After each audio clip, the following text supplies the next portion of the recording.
All right, so here we go. There's 9 seconds on the play clock. I figured this will be the start of the video as Daniel Carlson, the snap is up, the kick is up, and the Raiders, did he make it?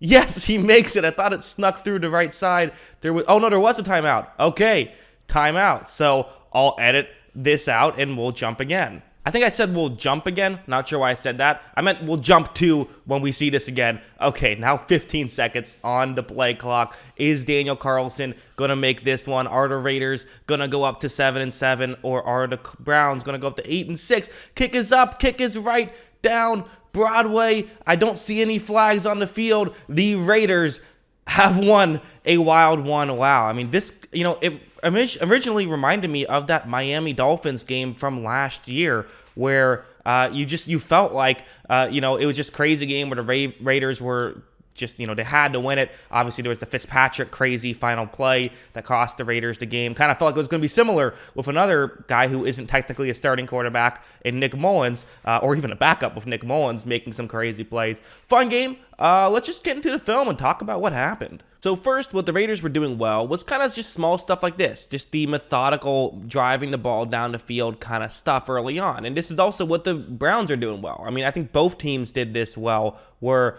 basically the Browns were basically saying, okay, we're not going to give up anything deep. If you want to drive down the field, you're going to have to spend a lot of time driving down the field, and even that's not going to be easy on them, because like on this play, it's going to be a cover 3 zone, and Hunter Renfrow is running a route that's going to get over the middle and get into his gap in coverage. At least that's what it looks like pre-snap, because watch how right when this play begins, you see how Renfrow starts as though he's going over the middle.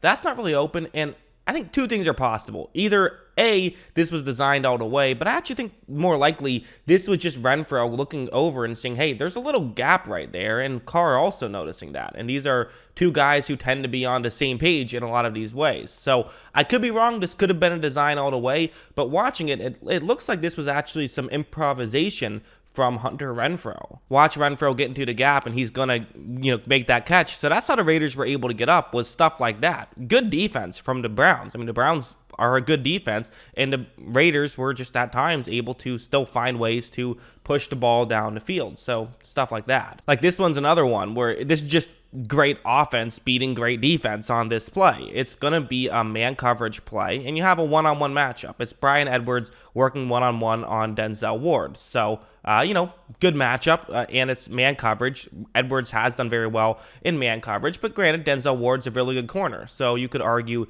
either way here, and it's going to be a fade route. 3rd down and goal. The logic behind this is throw it high. Either it gets knocked away or it's incomplete. You kick a field goal. You still go up 3 points in the first quarter. There is a safety deep, but he's not going to be looking at Edwards. This is a true one-on-one matchup, so that's where you want to go. And actually, I think he might even eventually look towards Edwards, but for the fade route, he just can't get over. So watch how right when this play begins, you see how Edwards gets the outside leverage, and it's a good job by Edwards. Ward kind of has to turn his back and can't play the ball. So really what this comes down to is just, can Carr put this one exactly where he wants to put it? And Carr has a pretty good tendency to do that from time to time. Watch, just a beautiful throw. There wasn't a big window whatsoever that was going to work, but great throw and good job by Bryan Edwards. It worked out for both of them. Just, good job by both. Meanwhile, on the defensive side of the ball, the reason why the Browns were struggling to get stuff going early on and why it took them so long to even get points on the board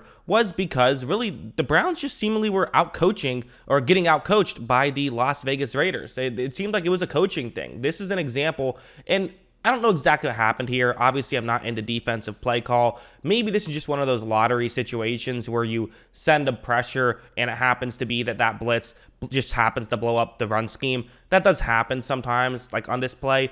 Or this is just them actually calling this play because they see the setup that Cleveland is in. Or the flip side is Jonathan Abram might have just read this play and made a great read on his own. I can't say for certain which one it is, but these kind of things seemingly happened a decent amount. Watch how Abram is going to get along the side, and he's just going to completely blow that play up. And right there, it's, goes from 2nd and 9, where you're thinking, okay, this is all right, we can make something happen, to now you're losing a ton of yards right there, and it's 3rd and long. They just had to run it, gain a couple yards, and punt it away. So really good play there. Again, was it lucky? I don't know.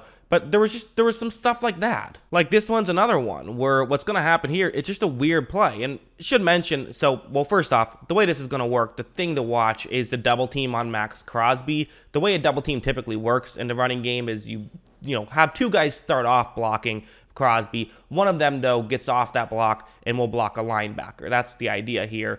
And also should mention, the Raiders play a scheme that's pretty good at stopping the run. Their cover 3 scheme basically means that, the two outside corners and the safety can't really get into the running game, but the chances are there'll be receivers out there as well, so kind of as a push there. And then the deep safety is still available if there is a decent run to make a tackle. So that's part of why basically the Raiders' kind of strategy was they're going to, if Nick Mullins beats them, then Nick Mullins beats them, but they were going to make sure they stop the run. And it made it easier when the Browns would make mistakes like this. Because watch those two players who are double-teaming Crosby and watch what happens. As you see, they both start off blocking Crosby, but then they both get off to block someone else. So that was just a miscommunication of they both thought they were supposed to get off the block to block someone else. Crosby ends up getting a free tackle right there. You don't want that to happen. That's just a mistake by the Browns. So it's not to take anything away from the Raiders. They also were stopping the run well. But when you make mistakes like that, it just makes it a lot more difficult as you kind of have to gain like 5 yards per play if you're going to try and, Bill Belichick versus the Bills kind of thing. It's tough to do. Now, they were able to get some stuff going, like a play like this is a good example where it's going to be, this was that big play that would set up the touchdown. You have really, watch this double team. It's going to be on Yannick Ngakoue. The Cleveland's always going to be able to get something eventually. They're that kind of offensive line. They're that kind of team or that kind of running game. They're going to find something eventually. Watch this double team on Ngakoue. Look at this. This was just, incredible job right there by the Cleveland Browns. So really well done there. And listen, they had their moments, but the reality is they weren't, especially early on, they were not consistent enough. And that's why the Raiders defense was able to hold through a large part. Okay, now let's go to this play, of course. So, I thought Nick Mullins did a good job on that final drive. I thought there were some schemed up plays for him, but still, he had to make some relatively high degree of difficulty throws, and he made them. So they got to the point where it was 4th down and 5, and someone needs to make a play here. It's at the 6-yard line. If you don't get this, it's not over, but it's looking tough. You really want to get this touchdown here, and it's going to be a fascinating situation. You see that it's man coverage. It's going to be a cover 1 play, and the real guy that's actually going to be worth noting is going to be the guy who I've circled again, once again picking on Yannick Ngakoue a little bit. This isn't even really his fault too much, but just to set the stage, so man coverage, typically if a quarterback can get outside the pocket, that's really bad news because no one's really keeping account of him, and it's not like they have a spy on Nick Mullins or anything. So you don't want to let that happen, but watch what Ngakoue is going to do. As you see, he just blows a tire, basically. He just goes down, and that allows Nick Mullins to eventually get outside the pocket. So that's a really unfortunate break here on a huge play because Mullins would not have been able to get outside the pocket on this play had Ngakoue not fallen down. So huge break for Cleveland, huge error for the Raiders. And at this point, you have Trayvon Mullen. He's the player I've circled in black for the Raiders. It's the classic dilemma, right? If there's no one taking care of the quarterback, he can run in for a free touchdown. But if you run in and try to tackle Mullins, well, then he can throw it behind you and, hit the guy who is open. So it's a tough situation.